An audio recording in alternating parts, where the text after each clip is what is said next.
Je m'appelle Linda, j'ai 34 ans et je suis mariée à Rowan depuis 8 ans maintenant.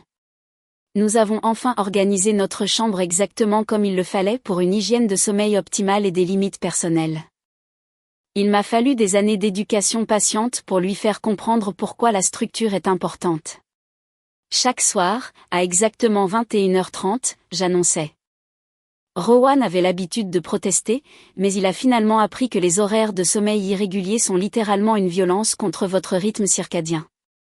Il dort du côté gauche parce que j'ai besoin d'un accès rapide à la salle de bain en raison de ma vessie sensible.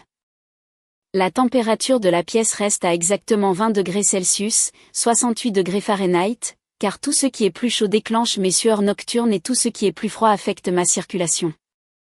Rideaux occultants, machine à bruit blanc et éclairage ambré seulement après 20 heures. Ce ne sont pas des règles. Ce sont des pratiques de bien-être fondamentales que toute personne éduquée comprendrait. Rowan a parfois ses regards étranges quand j'explique notre système. Elle renifle comme quand j'ai dit à son frère Marcus que Rowan n'était pas autorisé dans la chambre après 19 heures en semaine, sauf pour dormir. J'ai besoin de ce temps pour ma méditation et ma routine de soins sans que l'énergie masculine ne perturbe mon espace. Marcus a fait un commentaire sur les horaires de prison, ce qui montre son ignorance complète de la vie intentionnelle. La situation de la literie a pris des mois à être perfectionnée. Des draps en bambou parce que le coton est problématique pour l'environnement et les matériaux synthétiques perturbent les hormones. Un oreiller à mémoire de forme pour moi, un oreiller normal pour lui parce que son cou n'a pas les mêmes besoins d'alignement que le mien. Des couvertures séparées parce que son sommeil agité affectait mes cycles de sommeil paradoxal. J'ai dû expliquer à Rowan que le « divorce du sommeil » est en fait un signe de maturité émotionnelle et de respect des besoins individuels. Sa position de sommeil était la chose la plus difficile à corriger. Il avait l'habitude de s'étaler partout, parfois même en posant son bras sur moi pendant la nuit. J'ai dû l'éduquer sur la façon dont le toucher non désiré, même inconscient, est une violation de limite. Maintenant, il dort correctement sur le côté, tourné loin de moi. Il a fallu des semaines pour le réveiller chaque fois qu'il bougeait mal, mais il a finalement appris. Ces derniers temps, cependant, Rowan agit bizarrement. Il fait constamment ses commentaires passifs-agressifs sur le fait de se sentir comme un invité dans sa propre maison. J'ai expliqué que les maisons ne sont pas une question de propriété, mais de création d'espace sûr pour tout le monde. Clairement, il ne comprend pas que mes besoins ne sont pas arbitraires. Ils sont basés sur de véritables recherches sur la science du sommeil et l'autonomie personnelle. Mardi dernier, il est rentré à la maison et est entré directement dans la chambre à 18 heures. J'étais au milieu de ma routine du soir et j'ai dû lui rappeler fermement les limites. Linda, je vais juste chercher mon chargeur de téléphone. Je lui ai dit qu'il aurait pu me demander de le prendre au lieu de faire irruption dans mon espace sacré. Il a eu ce regard sur le visage comme s'il allait dire quelque chose, mais il s'est juste éloigné. Puis vendredi soir, il n'est pas venu se coucher à 21h30. Je l'ai trouvé dans le salon en train de regarder un documentaire sur l'alpinisme. J'ai expliqué que son temps d'écran après 21h affecterait la qualité de notre sommeil à tous les deux puisque nous partageons un espace. Je dors sur le canapé ce soir, a-t-il dit. Évidemment, c'était juste lui qui était dramatique pour prouver quelque chose. Samedi matin, je me suis réveillée et il était toujours sur le canapé. J'ai fait du café et lui ai demandé s'il avait fini sa petite protestation. Je ne proteste pas, Linda. Je dors juste où je veux dormir. La façon dont il l'a dit était si dédaigneuse, comme si mon environnement de chambre soigneusement construit ne signifiait rien pour lui. J'ai passé le week-end à essayer d'expliquer pourquoi la cohérence est importante pour notre bien-être à tous les deux. Il n'arrêtait pas de dire « d'accord, Linda » d'une voix neutre qui montrait qu'il n'écoutait pas vraiment. Dimanche soir, je lui ai dit que dormir sur le canapé devait cesser parce que cela perturbait notre rythme établi. Il m'a regardé et a dit « Quel rythme ? Tu veux dire ton rythme ?» Lundi, il a ramené un sac de couchage. Ah non. Un sac de couchage. Il l'a installé dans la chambre d'amis que nous utilisons comme rangement. Quand j'ai demandé ce qu'il faisait, il a dit « Je résous le problème de la chambre ». Il n'y avait pas de problème de chambre avant qu'il n'en crée un avec son égoïsme. Mardi matin, je suis allée le réveiller pour son heure de début habituelle de 6 heures. La chambre d'Amy était vide. Je l'ai trouvé dans la cuisine en train de préparer le petit déjeuner, déjà habillé pour le travail. Apparemment, il était levé depuis 5 heures. Rowan, tu vas dérégler tout ton rythme circadien. En fait, je me sens très bien. J'ai mieux dormi que depuis des mois. Cela a duré 2 semaines. Chaque tentative de discuter du retour à notre horaire de sommeil approprié a été accueillie avec cette nouvelle attitude. Il se contentait de sourire et de dire « Je vais bien, merci ». Comme si mon expertise et nos années à construire des routines saines ne signifiaient rien. Le pire, c'était à quel point il semblait heureux. Il sifflait le matin, restait éveillé à lire ce qu'il voulait, se couchait quand il se sentait fatigué, abandonnant complètement tout ce que nous avions construit ensemble. Quand j'ai souligné que ces choix égoïstes affectaient aussi la qualité de mon sommeil, il a suggéré que je devrais peut-être explorer ce qui fonctionnait pour moi. Puis la semaine dernière, il a fait quelque chose qui a montré son mépris complet pour notre partenariat. Il a acheté un nouveau matelas, pas pour notre chambre, mais pour son petit arrangement dans la chambre d'Amy. Il ne m'a pas consulté. Il n'a pas réfléchi à la façon dont cet achat affectait notre processus de discussion du budget familial. Il est simplement rentré à la maison avec le matelas qui. Quand je l'ai confronté au sujet de la prise de décision majeure sans consultation, il a dit « C'est juste un matelas, Linda. Juste un matelas. » Comme si les surfaces de sommeil n'affectaient pas tout, de l'alignement de la colonne vertébrale à la dynamique relationnelle. Comme si je n'avais pas passé des années à m'éduquer sur ces choses pendant qu'il se contentait de faire ce qui lui plaisait sur le moment. J'ai essayé d'expliquer que son rejet de notre partage de chambre était en fait un rejet de l'intimité et du partenariat. Il choisissait littéralement le confort individuel plutôt que notre lien de couple. Sa réponse a été « Peut-être que nous avons des idées différentes sur ce qu'est un partenariat. » Le dédain était incroyable. Samedi matin, je me suis réveillée et je l'ai entendu dans sa chambre parler à quelqu'un au téléphone en riant. En fait, il riait à 7 heures du matin comme une sorte de personne matinale. Quand j'ai demandé à qui il parlait, il a dit à son ami Jack à propos d'une randonnée le week-end prochain. Une randonnée. Nous n'avions jamais discuté de la randonnée comme quelque chose qui l'intéressait. C'est là que j'ai compris à quel point tout cela était manipulateur. Il utilisait la situation du sommeil comme excuse pour se retirer complètement de notre relation, créant cette fausse indépendance pour éviter le travail émotionnel d'être un véritable partenaire. Il avait probablement planifié cette campagne passive-agressive depuis des mois. Dimanche, j'ai décidé d'être directe sur ce qui se passait réellement.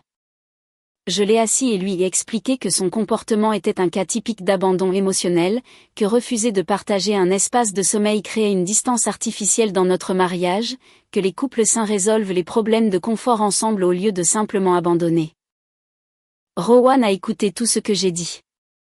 Puis il a demandé, « Linda, quand est-ce que tu m'as demandé pour la dernière fois ce que je voulais ?» Évidemment, il déviait du vrai problème. Je lui ai dit que ce qui importait n'était pas les désirs individuels, mais de créer des systèmes qui fonctionnent pour les deux personnes. Et nos systèmes fonctionnent-ils pour les deux personnes, a-t-il demandé. J'ai expliqué que le compromis signifie que les deux personnes font des ajustements, pas seulement faire ce qui leur plaît. Que j'avais passé des années à rechercher et à mettre en œuvre des conditions de sommeil optimales pour notre bénéfice à tous les deux. Que sa rébellion soudaine était en fait un gâchis de tout ce travail. Il a juste hoché la tête et a dit « Je comprends ». Lundi matin, je me suis réveillée et j'ai trouvé une note sur le comptoir de la cuisine. Rowan était parti tôt pour le travail, mais voulait clarifier sa position.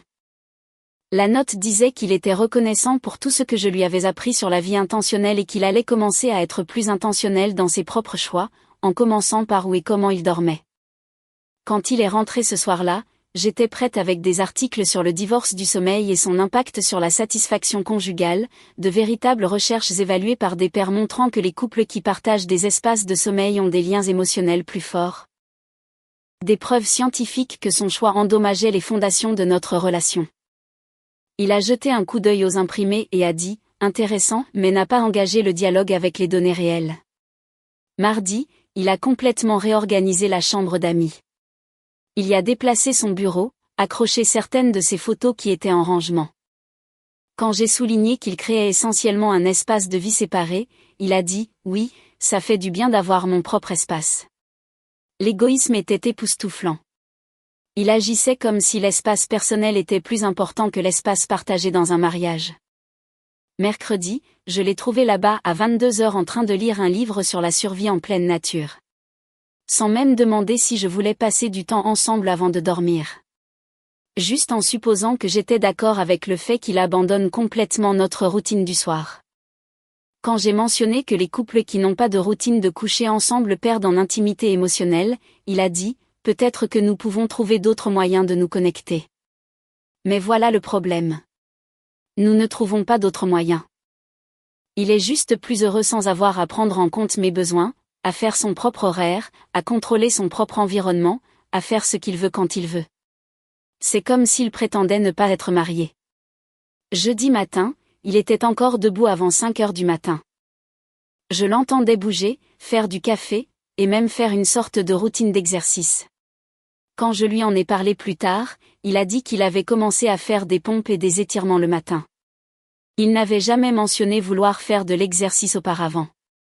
Clairement, tout cela fait partie de son plan pour devenir une sorte de personne indépendante qui n'a pas besoin de partenariat. Vendredi, j'ai réalisé qu'il faisait sa lessive séparément. Ses vêtements n'étaient pas dans notre système de tri habituel. Quand j'ai demandé pourquoi, il a dit qu'il faisait des petites charges pour rester au courant des choses. Plus de preuves qu'il sépare systématiquement nos responsabilités partagées, essayant de prouver qu'il peut fonctionner sans les systèmes que nous avons construits ensemble. Samedi matin a été le point de rupture. Je me suis réveillée à 7 heures du matin au son de sa voix qui parlait à quelqu'un dehors. J'ai regardé par la fenêtre et il chargeait du matériel de camping dans sa voiture. Du matériel de camping que je n'avais jamais vu auparavant. Apparemment, il avait acheté des fournitures et planifié un voyage de week-end entier sans aucune discussion. Je l'ai confronté alors qu'il terminait de faire ses bagages. Je lui ai demandé quand exactement il avait décidé que prendre des décisions importantes sans l'avis de son conjoint était acceptable. Il a dit, je l'ai mentionné plus tôt cette semaine. Tu te souviens de la randonnée avec Jack ? Mentionner quelque chose n'est pas la même chose qu'avoir une véritable conversation sur les plans du week-end. Je lui ai dit que disparaître pendant des week-ends entiers était un comportement d'abandon, que les couples qui veulent rester connectés prennent des décisions ensemble sur la façon de passer leur temps. Sa réponse a été « Tu es toujours la bienvenue à faire des choses que tu apprécies aussi, Linda. » Comme si c'était moi qui m'empêchais d'avoir des expériences. Il est parti samedi matin à 6 heures du matin. J'ai passé le week-end à chercher des articles sur la crise de la quarantaine et les affaires émotionnelles parce que ce besoin soudain d'indépendance et de nouvelles expériences est un comportement d'évitement classique. Les hommes qui se sentent piégés dans l'engagement créent souvent de faux récits sur la liberté personnelle. Quand il est rentré dimanche soir, il avait l'air dégoûtant de fraîcheur. Bronzé d'être dehors, détendu, parlant de sentiers de randonnée et de conversations au coin du feu avec Jack. Agissant comme si abandonner sa femme pour un week-end était une sorte d'accomplissement. J'ai essayé d'expliquer comment son choix m'affectait, mais il a juste dit « Tu m'as manqué aussi » et est allé prendre une douche. Lundi matin, j'étais prête pour une vraie conversation sur ce qui se passait. J'ai imprimé des informations sur la négligence émotionnelle dans le mariage et la façon dont le retrait progressif détruit les relations. J'ai expliqué que son récent modèle de comportement était un cas typique d'évitement de l'intimité et de l'engagement. Il a lu tout ce que j'avais préparé et a dit « C'est beaucoup à réfléchir ». Mais réfléchir n'était plus suffisant. J'avais besoin qu'il reconnaisse ce qu'il faisait et qu'il s'engage à reconstruire nos routines partagées. Je lui ai dit que mardi soir, nous devions recommencer avec des horaires de coucher appropriés et le partage de la chambre, que son expérience et son indépendance avaient assez duré. Mardi soir à 21h30, je suis allée dans sa chambre pour discuter de la transition vers la normale. Je l'ai trouvé en train de lire au lit, l'air complètement à l'aise dans son petit arrangement. Quand j'ai expliqué qu'il était temps de revenir à un partage de sommeil sain, il a dit « Je suis vraiment content de la façon dont je dors maintenant. » Heureux, comme si son bonheur individuel était plus important que la santé de notre relation. J'ai expliqué que le mariage signifie faire des sacrifices pour le bien-être de son partenaire, que j'avais mal dormi pendant des semaines à cause de son abandon de notre espace partagé. Que le véritable amour signifie placer les besoins de la relation au-dessus du confort personnel. Il a dit, Linda, et si nous dormions tous les deux comme cela nous convient le mieux? La suggestion était si complètement égoïste que je n'ai même pas pu répondre correctement. Il demandait en gros la permission de détruire en permanence l'intimité de notre chambre, de choisir officiellement son propre confort plutôt que notre partenariat. Je lui ai dit que ce n'est pas comme ça que fonctionne le mariage et je suis partie avant de dire quelque chose que je regretterais. Mercredi, j'ai décidé d'essayer le renforcement positif au lieu de la confrontation. J'ai préparé son dîner préféré, mis joliment la table, allumé des bougies. Je voulais lui rappeler ce que nous pourrions avoir s'il arrêtait ses bêtises d'indépendance. Pendant le dîner, j'ai évoqué quelques articles de thérapie de couple sur la reconstruction de l'intimité. Rowan a été poli, mais il n'arrêtait pas de diriger la conversation vers des sujets généraux, me posant des questions sur mon travail, parlant des nouvelles, évitant les vrais problèmes. Quand je lui ai directement demandé s'il lui manquait de dormir à côté de moi, il a dit « Beaucoup de choses me manquent dans ce que nous étions ». Au passé, comme si notre mariage était déjà fini dans son esprit. Jeudi, je l'ai trouvé en train de chercher des voyages de week-end en ligne, pas des voyages en famille ou des escapades romantiques, mais du camping solo et des aventures de randonnée. Quand j'ai demandé pourquoi, il a dit qu'il pensait faire plus d'activités de plein air. J'ai souligné qu'exclure son conjoint de nouveaux intérêts est un sabotage de la relation. Il a dit que j'étais toujours la bienvenue à le rejoindre, mais nous savions tous les deux que les activités de plein air ne sont pas mon truc. Vendredi matin, il a quitté le travail tôt, m'a envoyé un SMS disant qu'il partait faire un long trajet en voiture et qu'il serait de retour dimanche. Un long trajet en voiture, juste disparaître pendant 3 jours sans aucune planification ni discussion réelle. Quand j'ai appelé pour lui demander où il allait, il a dit « J'explore juste. Je te tiendrai au courant. » J'ai passé vendredi soir à chercher des statistiques sur le divorce parce que c'est là que cela menait évidemment. Son retrait systématique de tous les aspects de notre vie partagée, la façon dont il avait créé une indépendance complète par rapport à toutes nos routines établies. Des signes classiques de quelqu'un qui se prépare à quitter la relation. Samedi, j'ai appelé ma sœur Rebecca pour discuter de ce qui se passait. J'ai expliqué comment Rowan avait pratiquement déménagé de notre chambre et agissait comme un célibataire. Comment il avait abandonné des années de construction minutieuse de la relation pour un confort égoïste. Rebecca a écouté, mais a ensuite dit quelque chose qui a montré qu'elle ne comprend pas la dynamique relationnelle. Peut-être qu'il avait juste besoin d'espace. Linda, il a semblé plus heureux. Plus heureux comme si le bonheur individuel était le but du mariage. J'ai expliqué que le bonheur de Rowan se faisait au détriment de notre lien de couple, que la véritable satisfaction vient de la construction de quelque chose ensemble, pas de l'évitement du compromis. Rebecca a suggéré que peut-être nous pourrions tous les deux bénéficier d'un espace individuel. Clairement, elle n'a jamais fait l'effort de maintenir un partenariat sérieux. Dimanche soir, Rowan est revenu l'air encore plus dégoûtant de contentement, parlant d'une petite ville qu'il avait découverte et d'une conversation avec un artiste local sur le travail du métal. Le travail du métal. Soudain intéressé par des métiers dont il n'avait jamais parlé en 8 ans de mariage. J'ai demandé s'il était en pleine crise d'identité et il a ri. Il a en fait ri à la question sérieuse sur sa santé mentale et la stabilité de notre relation. Il m'a dit qu'il se sentait plus lui-même qu'il ne l'avait été depuis des années, ce qui était fondamentalement une insulte à tout ce que nous avions construit ensemble. Comme si être marié à moi l'avait en quelque sorte empêché d'être authentique. Lundi matin, je lui ai présenté un choix clair, soit s'engager à reconstruire notre partage de chambre et nos routines du soir d'ici mercredi, soit admettre qu'il choisissait le confort individuel plutôt que notre mariage. Plus question de prétendre que c'était une question de préférence de sommeil. Il était temps d'être honnête sur ce qui se passait réellement. Rowan a écouté mon ultimatum et a dit, « Linda, et si rien de tout cela n'était ce qui se passait réellement ?» Il déviait encore. J'ai expliqué que les actions parlent plus fort que les mots et que ces actions montraient un mépris total pour notre partenariat. Il a dit, « Quelles actions montreraient du respect pour notre partenariat ?» La question était évidemment destinée à me piéger, à me faire paraître contrôlante parce que je voulais des normes relationnelles de base. Je lui ai dit que les partenaires qui se soucient les uns des autres prennent des décisions ensemble, partagent l'espace, maintiennent des routines, priorisent la connexion sur la préférence individuelle. Il a hoché la tête et a dit, « Je veux aussi prioriser la connexion. » Mais sa version de la connexion signifiait apparemment faire ce qu'il voulait tout en s'attendant à ce que je sois heureuse. Mardi soir, il a préparé le dîner et a suggéré de manger dehors sur la terrasse. Comme si changer l'emplacement allait détourner l'attention de son refus continu d'aborder les vrais problèmes. J'ai essayé de diriger la conversation vers la situation de notre chambre, mais il n'arrêtait pas de parler du temps.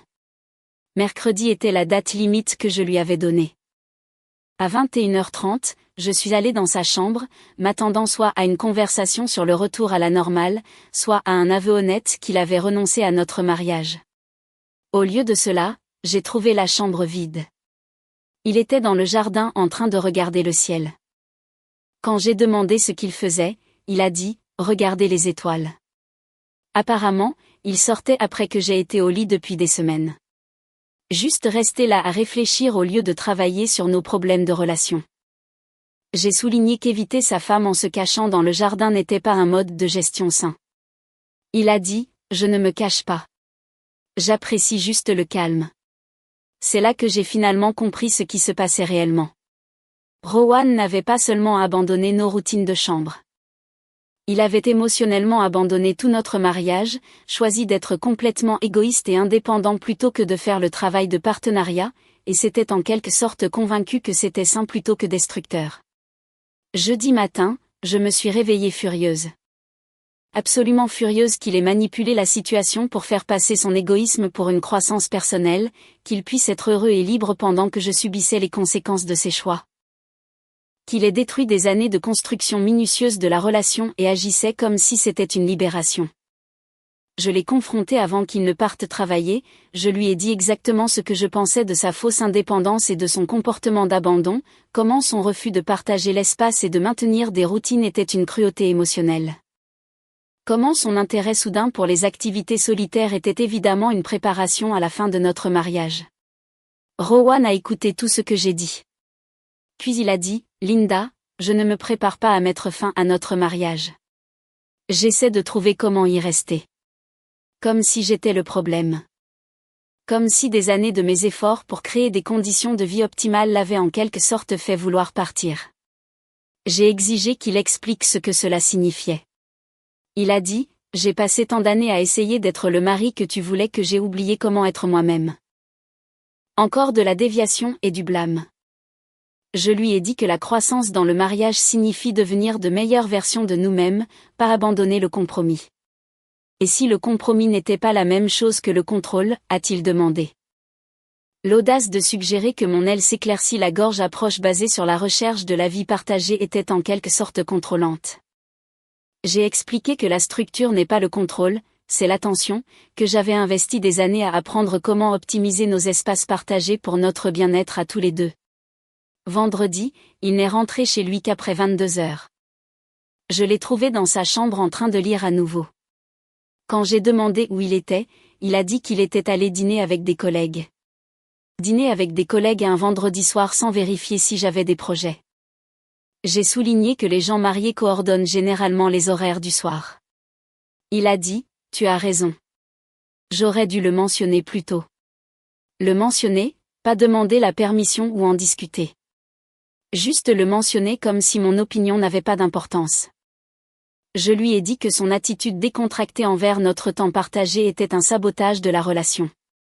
Il a dit, « Quelle serait une meilleure façon de gérer ça ? » Encore une question piège conçue pour me faire paraître déraisonnable de vouloir une considération de base. J'ai expliqué, les couples qui se respectent ont des conversations sur les plans, pas des annonces. Il a dit, d'accord, ayons plus de conversations. Mais son ton était si condescendant, comme s'il me ménageait. Samedi matin, je me suis réveillée et j'ai trouvé une autre note. Rowan était parti tôt pour faire de la randonnée avec Jake à nouveau. La note disait qu'il serait de retour dimanche soir et espérait que j'ai un bon week-end. Espérait que j'ai un bon week-end. Comme si son absence était un cadeau au lieu d'un abandon. J'ai passé samedi à chercher des avocats parce que ce modèle menait clairement au divorce, sa création systématique d'indépendance, le retrait émotionnel, la façon dont il avait cessé de s'engager dans le maintien de la relation. Tous les signes classiques de quelqu'un qui se prépare à partir.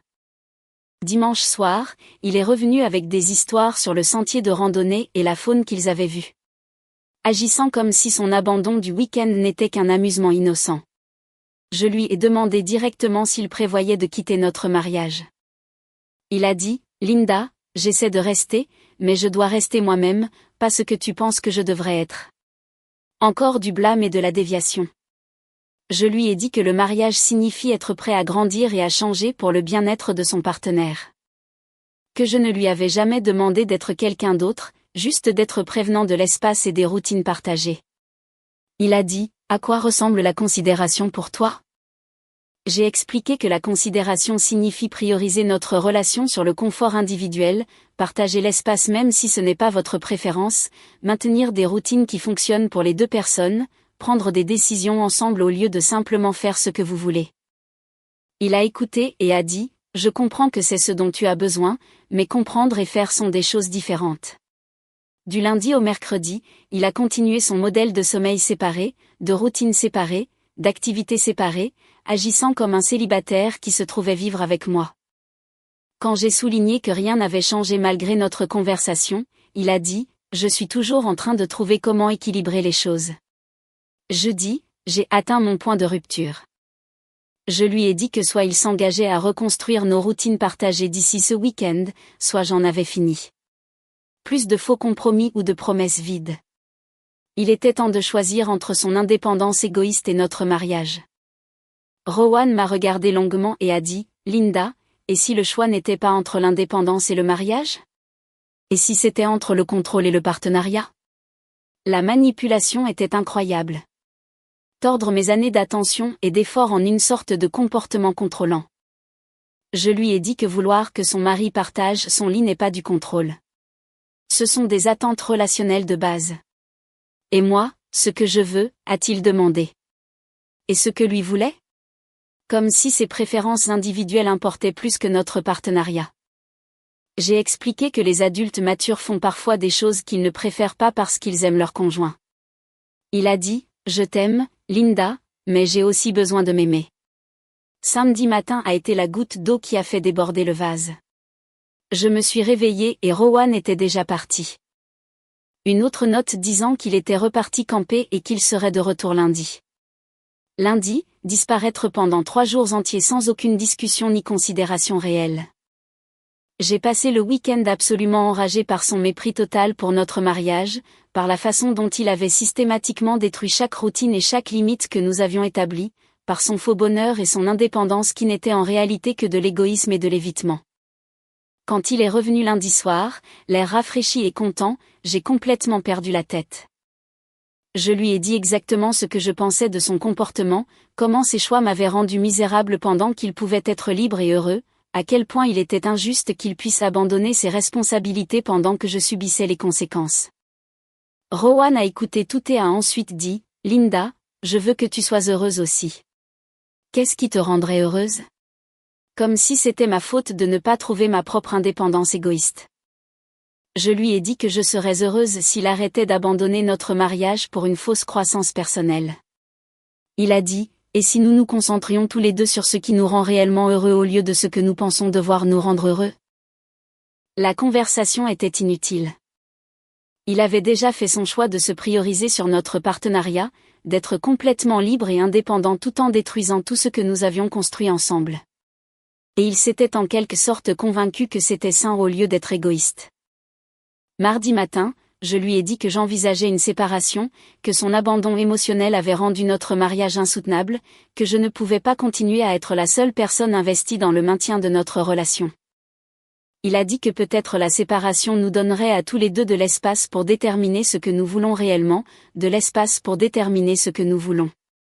Comme si 8 ans de mariage ne nous avaient pas déjà montré à quoi ressemble un partenariat. Comme si le problème était la confusion au lieu de son refus de faire des compromis. J'ai réalisé alors qu'il m'avait déjà émotionnellement divorcé. Toute cette fausse indépendance et ce bonheur n'étaient que sa préparation à la fin. Maintenant, il est complètement libre, dort où il veut, fait ce qu'il veut, va où il veut, agissant comme une personne célibataire pendant que je gère la réalité de notre mariage en échec.